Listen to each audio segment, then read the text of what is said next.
అమరవీరుల త్యాగాలు చిరస్మరణీయమని జిల్లా ఎస్పీ ఉదయ్ కుమార్ రెడ్డి అన్నారు. పోలీస్ అమరవీరుల దినోత్సవాన్ని పురస్కరించుకుని ఆదిలాబాద్ పట్టణంలో సైకిల్ ర్యాలీ నిర్వహించారు.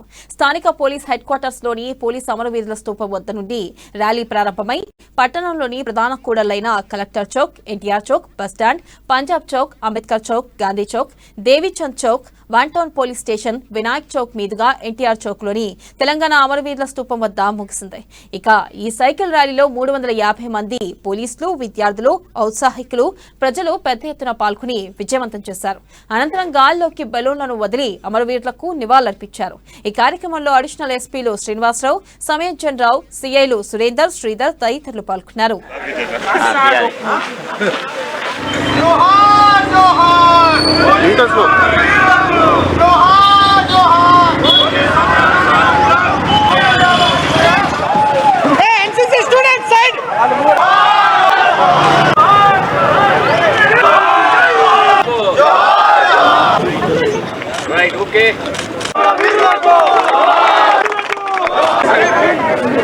ఆదిలాబాద్ జిల్లా నక్సలైట్లు ఇక్కడ అడ్డా ఉండేది. ఎంతోమంది ప్రాణ త్యాగంతో ఎంతోమంది చనిపోయిన తర్వాత ఈరోజు మనందరం హ్యాపీగా, పీస్ఫుల్గా ప్రతి ఇంటీరియర్ ప్లేస్కు, ప్రతి విలేజ్కి కూడా పోలీసు వెహికల్ తోటి పోగలుగుతున్నాము. వారందరూ ఆత్మశాంతి కోసం ఈ 10 రోజుల నుంచి కూడా మేము అక్టోబర్ 21 నుంచి అక్టోబర్ 30 దాకా కూడా ఈ వారోత్సవాలు జరుపుకుంటున్నాం. దాంట్లో భాగంగా ఈరోజు సైకిల్ ర్యాలీ తీస్తున్నాం. దాంట్లో మా పోలీస్ సిబ్బంది అందరూ కూడా పాల్గొని ఇప్పుడు హెడ్ క్వార్టర్ నుంచి స్టార్ట్ అయ్యి ఇక్కడ